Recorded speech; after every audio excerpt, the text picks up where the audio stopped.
So when you think of Tokyo, your mind probably jumps straight to the Shibuya Scramble, right?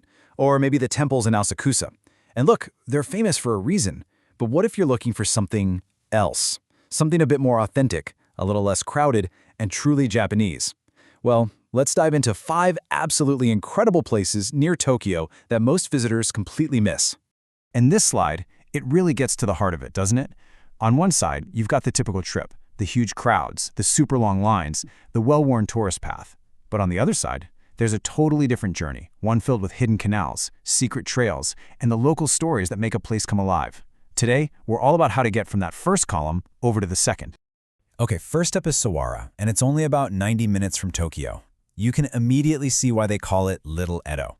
I mean, the town is like a time capsule.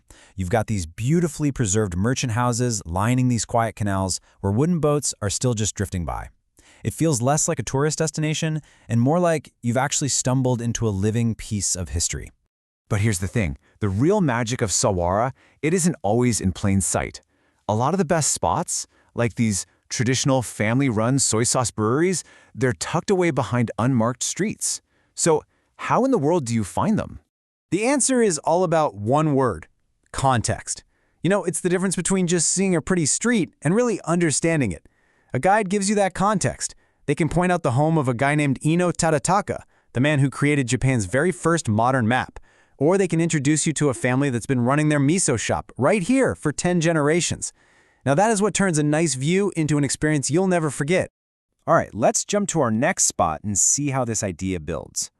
Welcome to Okutama. And yeah, believe it or not, this natural paradise of mountains, lakes, and suspension bridges is still technically part of Tokyo. And the best part? Almost no tourists. Seriously.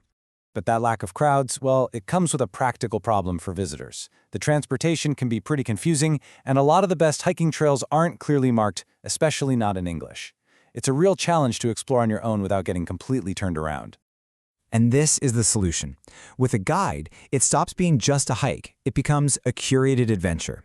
They handle all the navigation, leading you to hidden waterfalls and safe trails. Plus, they can point you to a local lunch spot that serves fresh wasabi grown right there in the mountains. That's something you would never, ever find on Google. A day that could be stressful is transformed into a perfectly smooth one. Okay, next up, Kawagoe. This town is super close to Tokyo and really easy to get to, which is great, but that accessibility also means it's really easy to just have a surface-level experience and miss what makes it so special. So the whole point is knowing how to navigate it properly. A guide helps you answer these key questions without wasting any time. When should you get there to beat the biggest crowds? Where's that perfect photo spot without 100 other people in your shot? Which sweet potato snack shop is the real deal, and which ones are just for tourists? It's not just about seeing old buildings. It's about actually experiencing the town's living, breathing culture. All right, for our 4th hidden gem, let's head to Nokogiri-yama, which means Sawtooth Mountain. This place is a real adventure. You've got this absolutely massive, incredible stone Buddha carved right into the rock, and these stunning cliff-edge views that look out all the way over Tokyo Bay. But the journey itself, well, that can be a big part of the challenge. Getting there involves coordinating trains on different private lines, a ropeway, and then finding the right hiking routes. It's a lot of moving parts that can be pretty confusing for a first-time visitor. And here's how a guide just makes everything simple. They handle all those logistics. The best train connections, the ropeway timing, making sure you take the correct, safest route. But just as important, they give you the story. They can explain how this whole mountain was a stone quarry for centuries and how the very same stonecutters carved these incredible statues. The journey becomes a narrative that you'll actually remember. And finally, let's talk about Kamakura.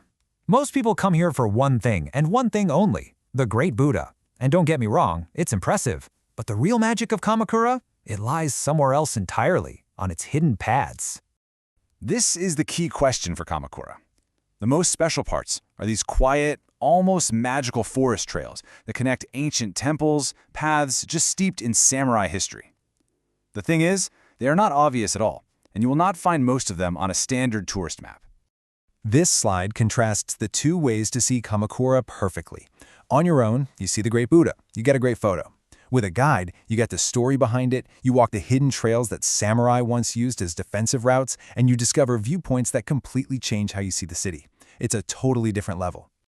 This quote just nails it. It really gets to the core of everything we've been talking about. The goal is to elevate your travel from just sightseeing to genuine understanding. It's the difference between just checking boxes and creating a lasting memory.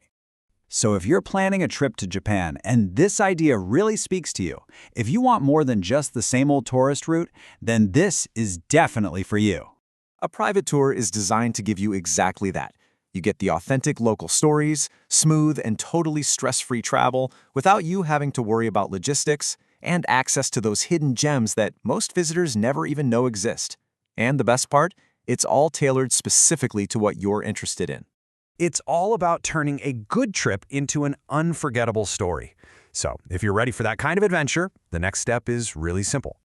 Just check out the link in the description to reserve your spot for a personalized day trip.